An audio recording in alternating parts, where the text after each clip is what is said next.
আসসালামু আলাইকুম। আজকে আমরা দেখব পিএমটির কাজ।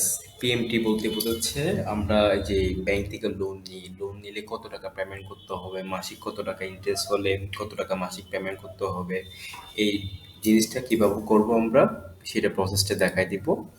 আমরা এটা হচ্ছে বেসিক্যালি পিএমটির কাজ বলি আমরা। পিএমটি দেন ইকুয়াল দিব। আমি সাপোজ ইন্টারেস্ট রেট হচ্ছে 8%, নাম্বার অফ ইয়ার আমি কত বছরের জন্য নিলাম, 5 বছরের জন্য। আমার মূল টাকা হচ্ছে যে আমি 1,20,000 টাকা কিনলাম, লোন নিলাম।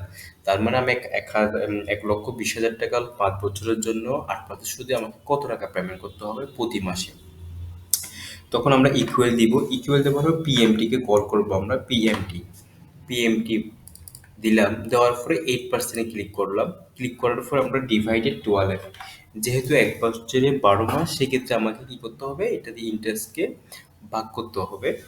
কমা দিলাম। নাম্বার অফ ইয়ার বলতে আমি কত বছর কিস্তিটা চালাতে হবে। এখানে ক্লিক করলাম। ইনটু, এটাকে গুণ করতে হবে। গুণ কেন করবো, যেহেতু 1 বছরে 12 মাস, আমাকে 5 12 60 মাস কিস্তিটা কি করতে হবে, কন্টিনিউ করতে হবে। কমা, আমি যে প্রতি মাসে একটা কিস্তি দিব আমার মূল টাকা থেকে, সেটা মাইনাস হবে, সেজন্য আমরা মাইনাস কি দিব, 1,20,000-এ ক্লিক করলাম। এন্টার দিব। এখন এন্টার দেওয়ার পরে এখন কত টাকা হলো, 2,433.61 টাকা আসছে। সিম্বলটা বেসিক্যালি ডলারে আসছে, যেহেতু আমরা বাংলাদেশি, সেক্ষেত্রে আমরা বাংলাদেশি ডলার সাইনটা আনবো। হোমে যাব। হোমে যাওয়ার পরে এখান থেকে ক্লিক করব। মোর অ্যাকাউন্টের একটা অপশন আছে, এখানে যাওয়ার পরে এখান থেকে বাংলাদেশ, এখান থেকে আমার বাংলাদেশটা চুজ করব। বাংলাদেশ,